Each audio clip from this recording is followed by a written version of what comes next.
24. Y'all chosen Assured, we are Mood Alchemists, transmuting your thoughts into gold. A risk of Yale. Yes, and Meet me in the laboratory.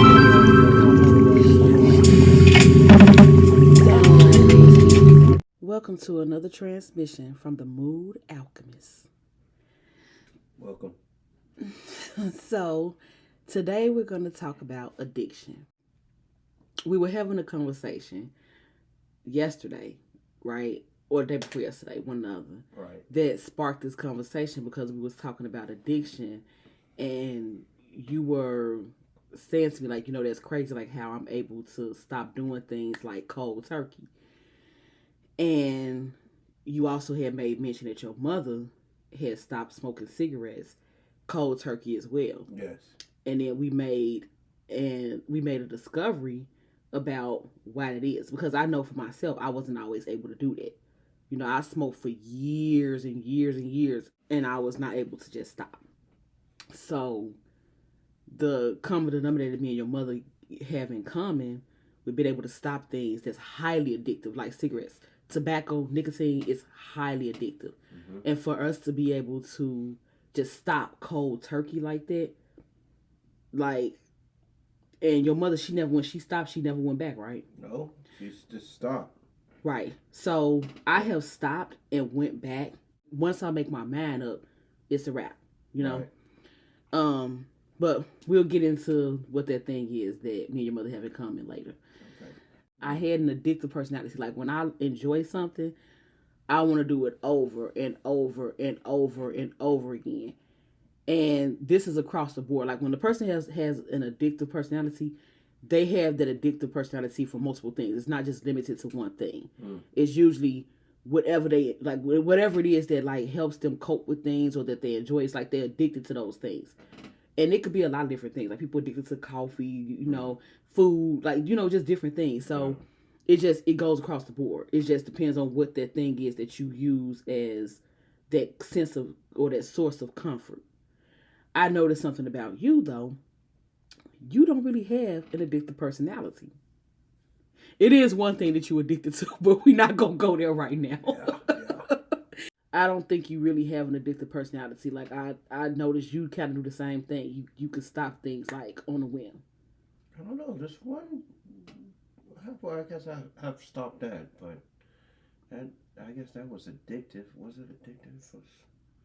Yes. Masturbation? Yes.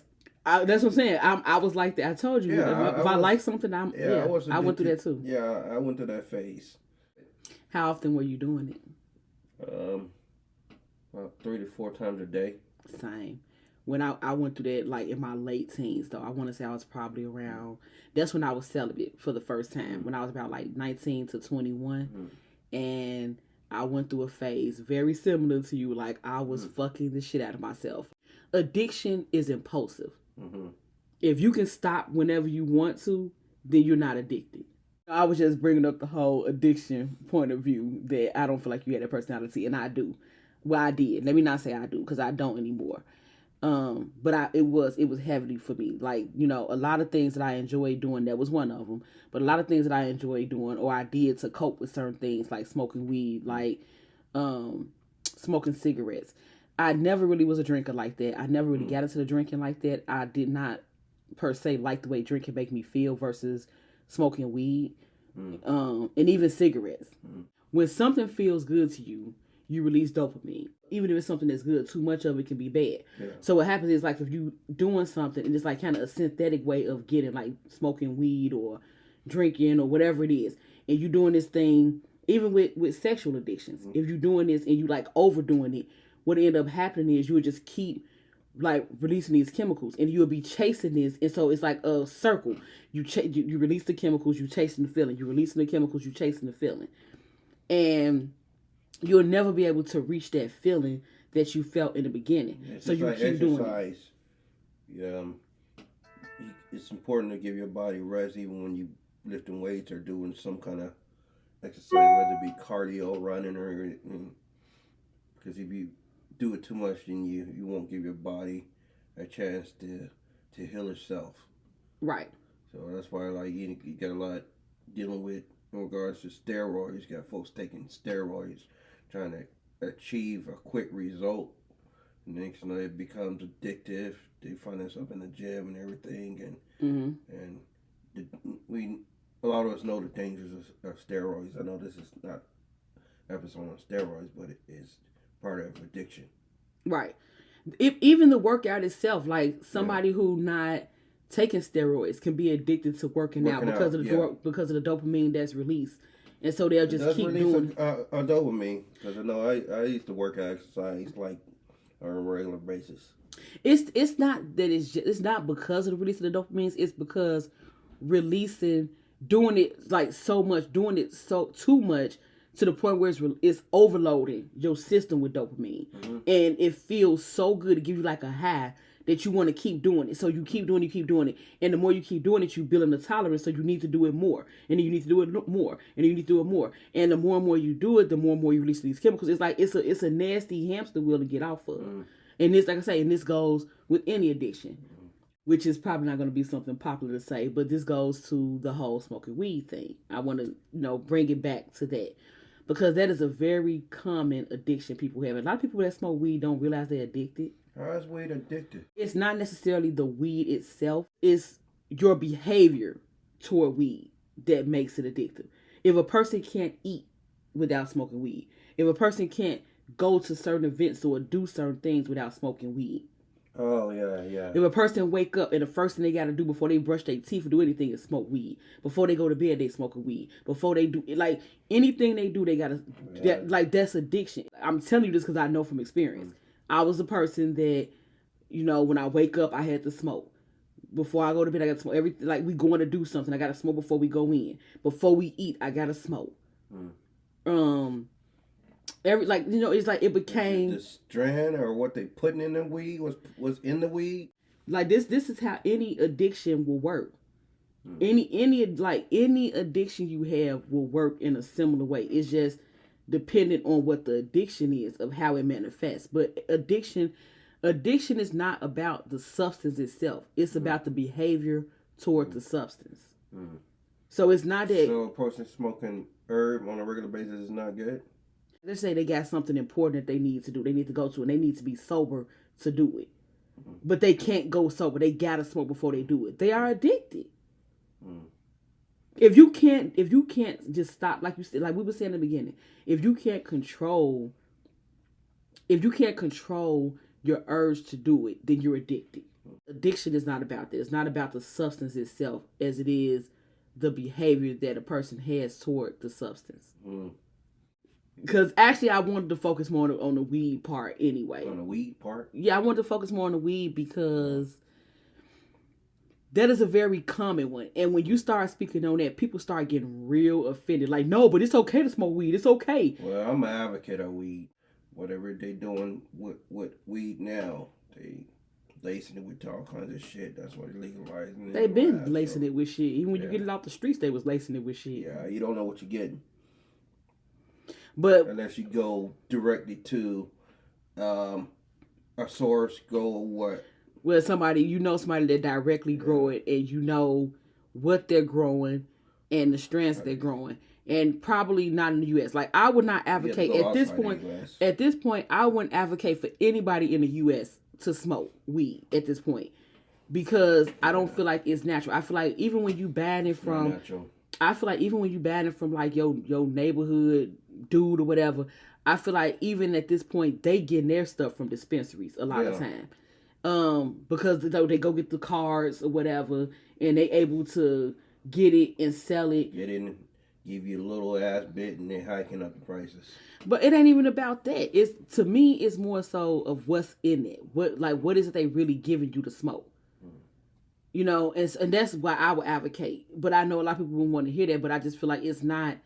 Unless you get it from a reputable source where like they growing it themselves, or it's not like coming from a dispensary. I don't trust the dispensary weed.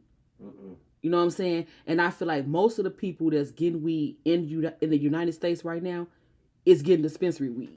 I even hear spiritual leaders now a lot of them promoting like, yeah, you can smoke, it's okay, you know what I'm saying? But I feel like I feel like a lot of them that promote that, they smoking themselves. You know what I'm saying? And if they wasn't smoking, I feel like they would have a different story, to be honest. Because spiritual leaders that don't smoke, you don't hear them promoting it. It's only the ones that do smoke. And I feel like that's to justify. Baba promoted that. Huh? He didn't promote that. Like, because the fact of the matter is, anytime you inhaling smoke into your lungs, you messing like, up your lungs. I'm just saying, like, let's just be real about this shit. Like, so I wouldn't promote it, even when, like, and I mean, of course, when I was younger and stuff like that, but I mean, like, since I've been, like, really walking my path, whether I'm doing it at the time or not, I'm not gonna promote it to somebody else. For somebody that claim to be spiritual to push that's them not facing their own inner workings. Yeah. They're not facing it. So it's like, well, in order to justify to myself while I'm still smoking, I'm gonna tell you that it's okay to smoke.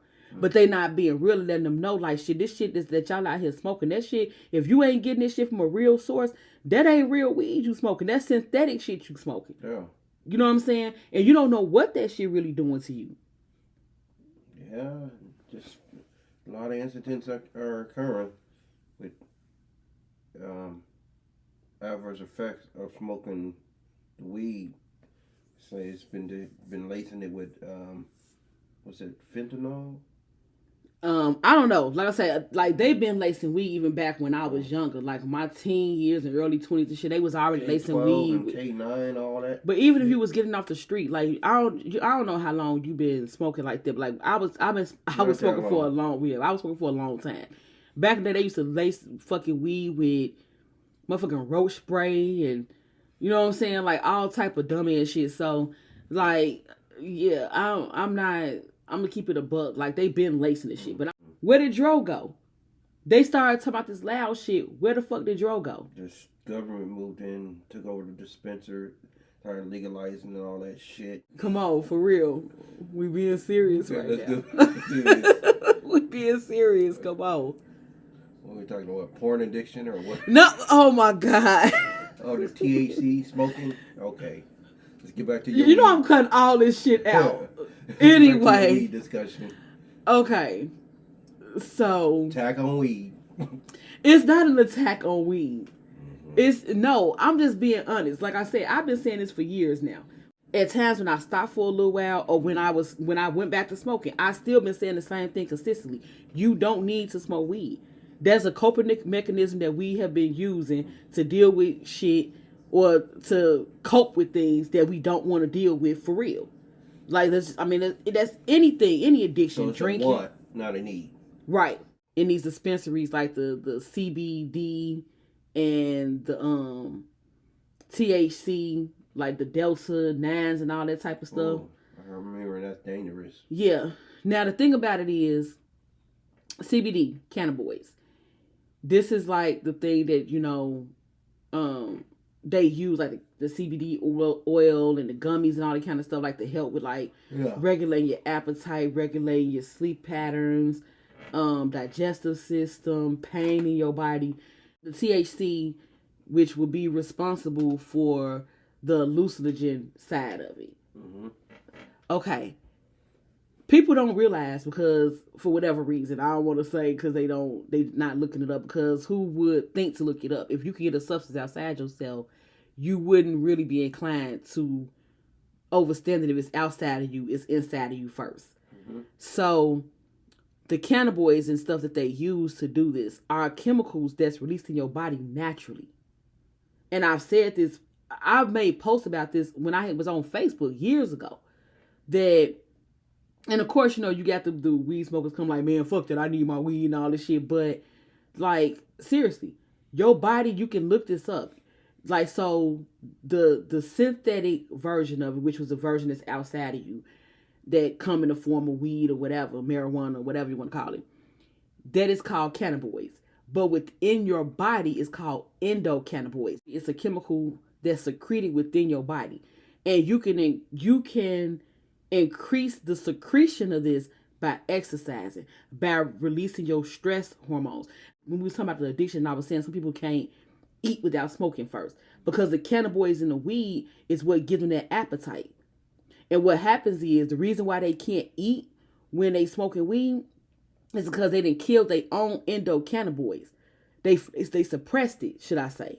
So they can't eat without smoking the cannabinoids, because the cannabinoids is what helps regulate your appetite and your digestion and the pain in your body and all these other things, right? So when you smoking a version of it, you smoking something outside of you, putting it into your body that's not the actual secretion that's going on naturally within your body, you killing your body's natural way of doing it. So now when you want to eat, you got to go and smoke a blunt before you eat. And you don't realize that the reason why is because you have changed your system up by smoking something outside of your system. And now you got to go smoke something to give you appetite. A lot of people that I know that have smoked for like years and years and years, they all have that same thought process. Like, shit, I got to smoke me a blunt before I eat some. I know people that don't have appetite. Like, if they don't smoke no weed, they really cannot eat. But because they have messed up their endocannabinoid system so much that they need that outside source to give them the appetite. That's why when you smoke, you get the munchies. People don't realize that they getting the munchies because that's what the cannabinoids do. It regulates your appetite and your digestion. So when you don't smoke weed, you retrain, you do these other things to produce the endocannabinoids within your own system. You naturally get back into a healthy sleep pattern. Because some people can't sleep without it. It's just a lot of things. But when you like stop smoking the external version of it and you start doing things that increase the internal version, because endo means within. So the endocannabinoids, when you increase those within yourself, you don't need outside. You don't need the outside source, the cannabinoids outside of yourself. Even with babies, women secrete cannabinoids in their breast milk. No lie. Come on, I done breastfed 3 babies for 18 months apiece. When I tell you, don't you start. Really 4. Anyway, when I tell you the breast milk be like a sleeping pill to babies, when they be on their breast, like I'm talking about, like before you know it, they clunked out. You know what I'm saying? Because of the cannabinoids in the breast milk. It regulates their sleep pattern. That's why they always fall asleep on the breast. You know what I'm saying? But yeah, if people don't really know these things and don't look into these things, and these things not readily made available to a person, they'll just think that they gotta smoke weed. And then it's hard because now that at this point, a lot of people are addicted to it. So a lot of people, yeah, they not even checking for that. When you start talking like this, people start getting mad. Like, what you mean? You trying to say don't smoke weed? Blah, blah, blah. Like, man, I'm trying to tell you that you can produce this thing. For you know how they say people walk around, they high on life? Like, that really could be you. You really could be around this motherfucker high on life. Just from doing things that promotes the natural systems in your body to work for you. Yeah. You exercising, you like reducing the stress in your life. You eating better foods.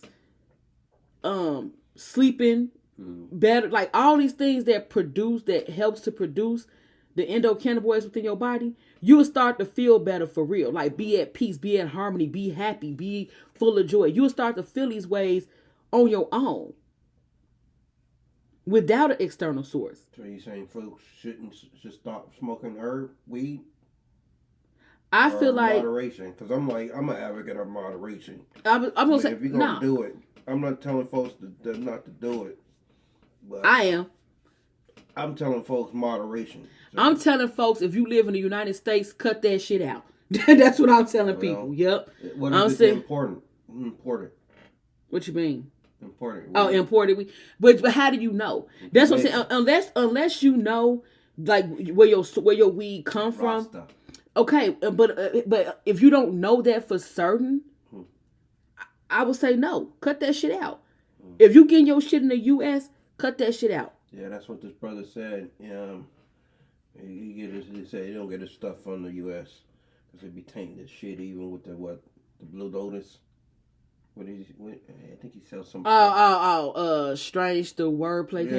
Yeah. He said he says he's getting his stuff from other places. Yeah, and like I say, I mean, if you getting I would advocate for it if you getting it from a source where it's natural, and I also would say too, even with that, you have to really be careful. I would say use it in extreme moderation, meaning don't get addicted to it. Use it for like when you meditate. You know what I'm saying? Like, don't use it as like how I was saying earlier, how people using they smoke because they going to go out to eat. They smoke because they going to go to an event. They smoke because they up. Like, no, use it like. How'd you go from a habitual weed smoker to saying not to smoke? Because what the fuck? Yeah, you know why? Because of knowledge. The reason why when I was younger I would advocate it because I did not know about the endocannabinoids. But now knowing like and putting things together, it's like we don't really need this. And also too, it's not that, it's the metaphysical side of things too. Like knowing that everything is us and everything's an extension of us, or we created it as a way to remind us of things that's already within us. Like, you know how we talk about this metaphysics. Everything is within us. Yeah. As within, so without, as above, so below. Like, this is all within us. So if it's something that's outside of us, it definitely came from us. Either from a need or from, it was extended out from us as a part of us. It's all a part of us. Everything is connected. So metaphysically speaking, knowing this, like, if I could cut out any crutch to the external world, I'm going to cut it. You know what I'm saying? That's a crutch. You don't need it. That's to cut your weed, right? Huh? Cut your weed out. If it's something that's making me dependent on it, yeah, I need to cut it. Another one, and you know, I ain't religious, but shit, it is what it is. Another one, a love of the world is an enemy of the Most High. If it's things like within this world that you are attached to, you're going to be confined to this shit. Yeah, so now I'm not going to tell somebody like, man, just keep on smoking this shit and I know better. I wouldn't be real if I was to say that shit. And it's not just, like I say, it's not just because I'm not smoking, because we haven't smoked in over a year now? Yeah, it's been over a year. Which brings me to the cold turkey thing. So the thing that me and your mother have in common, the thing that helped me to be able to deal with my addictions in general was fasting.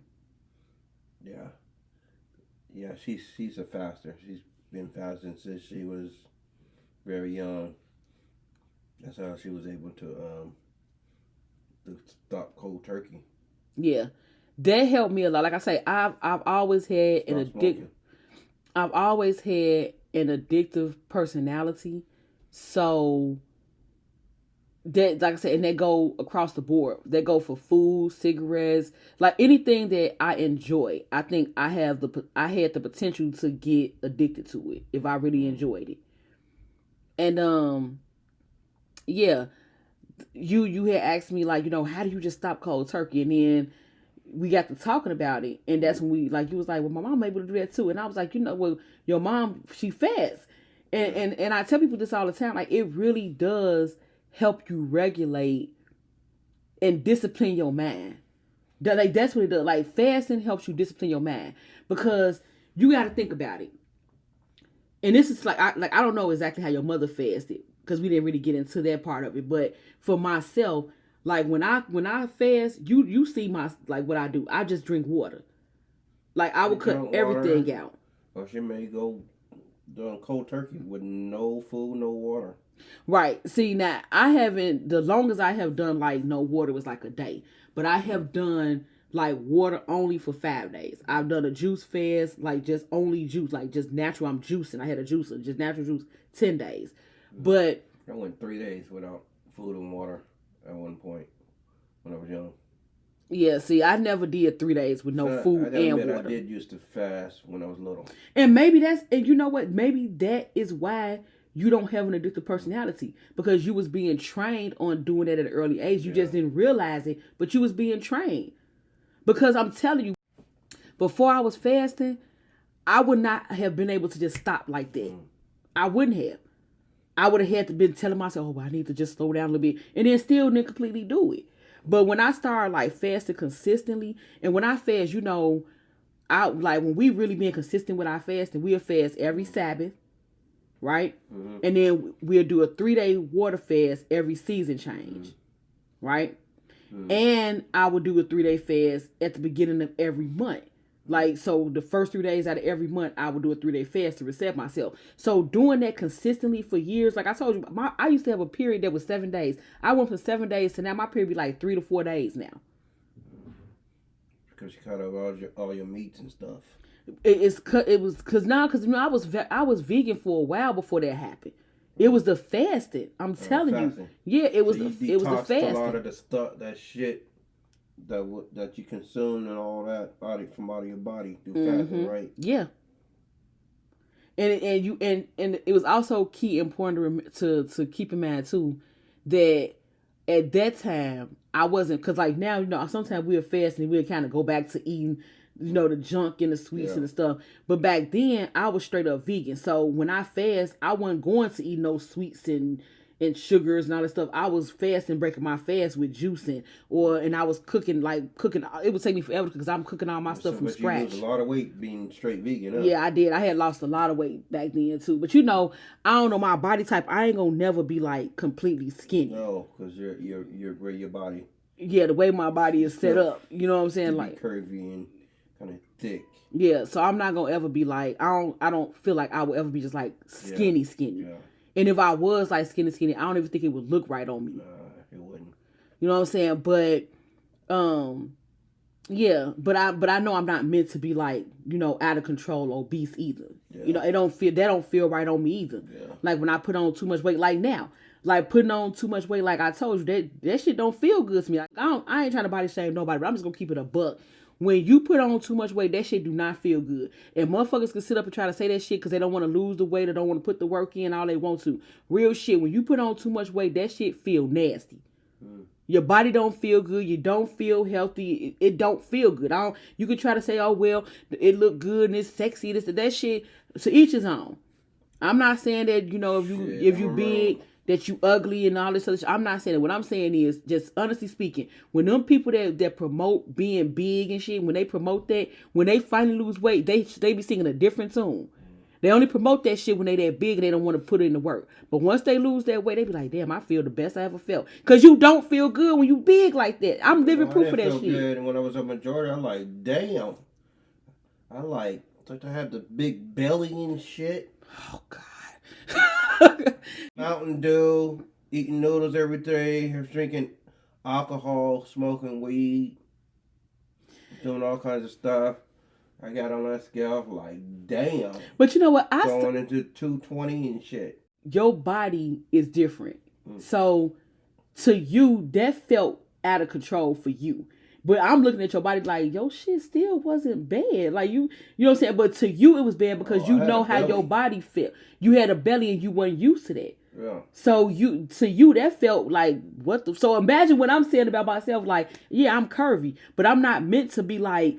You know what I'm saying? Like, I'm not meant to be like that. So when I gain weight like that, it don't feel good. So I gotta respect that when you say that you just didn't feel good because it was abnormal to you. I don't know. That's a bad look when a male looking like he's 6 and 8 months pregnant. But you didn't look like that. I get why you felt that way, because when you do like workout and like when you not eating like that and you eating like on your healthiness and stuff like that, like your body is ridiculous. Like, man, like I ain't gonna lie. So I get why you felt like that, because that was just abnormal to you. Yeah. Why are you looking at your body? Yeah, no, for real. Like, no, I get it. It was abnormal to you. So I'm gonna stop trying to downplay that you felt like that. Like, cause I do get it. Like, it don't feel normal. So even though it may not look bad to other people like that, you know how you feel because your body, you're not used to your body looking that way or having that much weight on it. So I get it. But it was good though that I gained weight, because I went through a period. I know this is getting off subject, but went through a period where I was depressed, and then I wasn't eating right and stuff, so I had lost a lot of weight. low. I was like, man, I was like, whoa, to the point where folks thought I was on drugs and shit. That's not our topic because that play a big part in why a lot of people overeat and undereat. Like depression, it can go either way. What I wanted to bring everybody to was like how to help regulate your mind. One of the ways that you can do that in a very effective way is by fasting. Yeah. It can help you with a lot of things. I think it became a habit to drink Mountain Dew every day. It was your environment. Breakfast, lunch, and dinner. It was your environment. Yeah, it was. You're in a different environment now, so we don't even have Mountain Dew. Adaptation. Yeah. Because I was eating all kinds of shit. I was like, damn. The same way when I went to Chicago in Indiana. When I was in Chicago, Indiana, you seen how I was eating. Like, I was like smash burger. I was eating pizza all the time. Fucking yeah. Show me the big ass slice of pizza. Like shit, like I hadn't been to Chicago in so long. The Chicago got some good ass food. You show me, I'm like, what the? Like I hadn't been to Chicago in so long. Shit, I ain't gonna even bullshit. White Castle on a regular basis. I was like, tearing up them damn Impossible sliders. Like, what the? Oh shit! That is like that in pizza places. I feel like we probably hit up more pizza places than a little bit. Cause we was going to Home Run in Giordano's expensive too. Like we was hitting up everywhere. Like we was, and we used to be out a lot too. So, like we used to be out. Like we was in the streets when I was there. Like shit, we used to be at the beach all the time, and we just be shit, we be out there. We was out there. Oh yeah, I was my environment because I found myself eating like raccoon, coon, ooh shit, possum and shit. No, pickled pig's feet. Oh god, chitlins and shit. I'm no, like, what the fuck? Noodles every day, Mountain Dew. Man, look, like I say, it's environment. Cause like you adapted pretty well to becoming a vegetarian. Yeah. So I sure did. And it's a lot of things. I'm not gonna get into that. That's a whole other video. But it's a lot of like things that I noticed that changed about you since you've been eating different. Better blood flow. Better sleeping habits. Erection. Better, arousal. Blood flow. It's just. It's good. I like it. Yeah. As far as fasting go, it's different ways you can fast. Like if you're not ready for a 3-day fast, you don't have to start there. You can start with what they call intermittent fasting. Whereas you fasting for a certain amount of hours out the day and then you increase it as time go. Like let's just say you start out on Sabbath. Let's just say that's a good way to start. Start doing it. Because that's how I got back into when I had kind of fell off for a little while. That's how I got back into like I worked my way back into my normal fasting by doing it every Sabbath. So every Saturday, I would fast from Friday evening to Saturday evening. Well, it'll be really Sunday. Like I told you, I don't like breaking my fast in the evening, but I would fast from that Friday evening until that basically Sunday new light. Yes. And so a person can do that. Like they can say, okay, you know what? For Sabbath, I'm gonna fast. Again, I don't prefer you breaking the fast in the evening because I feel like when you do that and then you late, unless you do it kind of early, let your food digest hours before you lay down. I would suggest breaking your fast in a new light. You know what I'm saying? Like maybe start, even if you don't start it on Friday, maybe you start your fast from Saturday to Sunday, like a 24-hour fast, or you do it from a certain point. Let's just say you say I'm gonna do a 12-hour fast. So I'm a fast from 6 p.m. to 6 a.m. You know what I'm saying? Or 16 hours. Like I said, they got different ones. You can kind of do it like that, and then you can work it from that to 1 day, from 1 day to 2 days, from 2 days to 3 days. Just keep adding more time as you go along until you get to a point, and then you start to add more days to it as far as like out the month. Like, okay, I'm gonna do it every Saturday, but then I'm also gonna do it for 3 days out the month. I suggest doing 3 days out the month every month. I suggest doing 3 days for season changes, to reset your body for a season change. I suggest to at least do it once or twice a week. You know, if you're not going to do all that, like once or twice, do like a 24-hour fast. It's only going to help you. And the more you do it, the more you train your mind. Yeah. And when I say a fast, I'm talking about like cut out everything. Like a general, like, don't just say, okay, I'm just not going to eat this. Like, but work your way into it. Like when you first start, if you got to say, okay, you know what? I'm just not going to eat meat. Like that may be your thing, because it may be a hard thing. Everybody's at different levels. So in the beginning, you may say, you know what? I'm going to eat, but for 24 hours, I'm not going to eat meat. Yeah. For 24 hours, I'm not going to eat sugar. Yeah. For 24 hours, I'm not going to have soda. Like, what you're doing is you're training your mind to not be dependent on these things. That's what you're doing. So when you train your mind to not be dependent on it, the less attached you be to these things. And the less attached you are to these things, the easier it'll be for you to let them go. If need be. It be people that literally be like, I can't live without my Pepsi. I can't live. And they really have convinced themselves of this.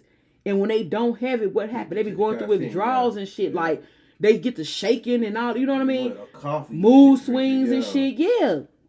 Because they literally be addicted to it. Yeah. That very thing, fast from that shit. That may be where you need to start. Fast from that very thing that you think you can't do without. Yeah, I know when I used to go to the porn theater. Okay, so we're going to move on because this video is already... Some folks, I'm like, damn, they just addicted. Oh my God. They looked fucked up, coming in all bagged. I'm like, what the fuck? We want to keep want to keep this video. Okay, right. Like, I got to edit this, and we already over an hour. Okay.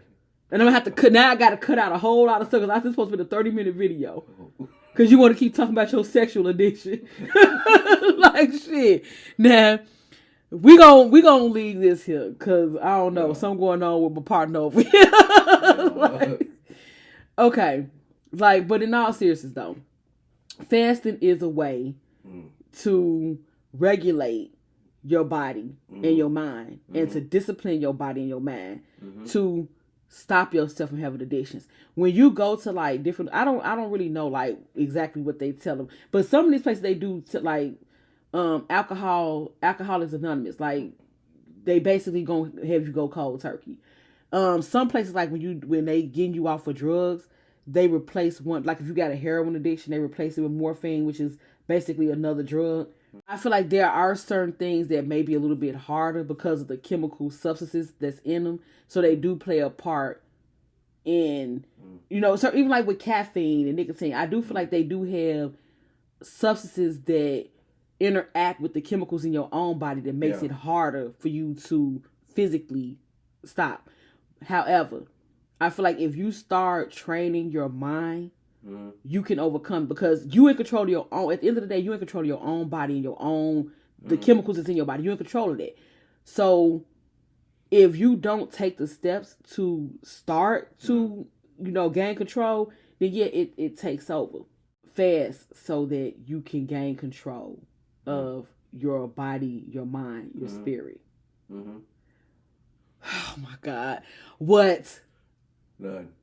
Anyway. My mind just went somewhere. Yeah, I know. Like, can we just... I see how you looking. No, why? Why you rushing to finish now? Look. Okay, we ain't rushing, even though it's been over an hour.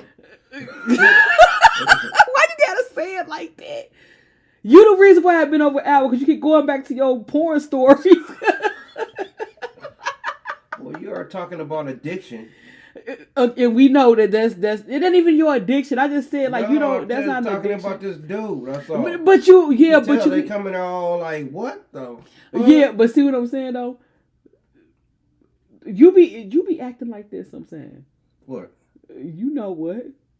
Yeah, you be acting kind of crazy sometimes. Hell yeah. Like, dude, calm down. Your attitude you do. Hell yeah, I do. You be having straight up. I'm like, what the fuck? We gonna end this shit. Okay, let's just end it, because this is going in another direction. That was our message for today. We want you guys to fast and gain control of your mind, your body, and your spirit. Why do? Stay tuned. Peace. You are chosen. 144,000 chosen trees. Assured. We are the Mood Alchemists. Transmuting your thoughts into gold. A risk of Yes, ask me. me being in the laboratory.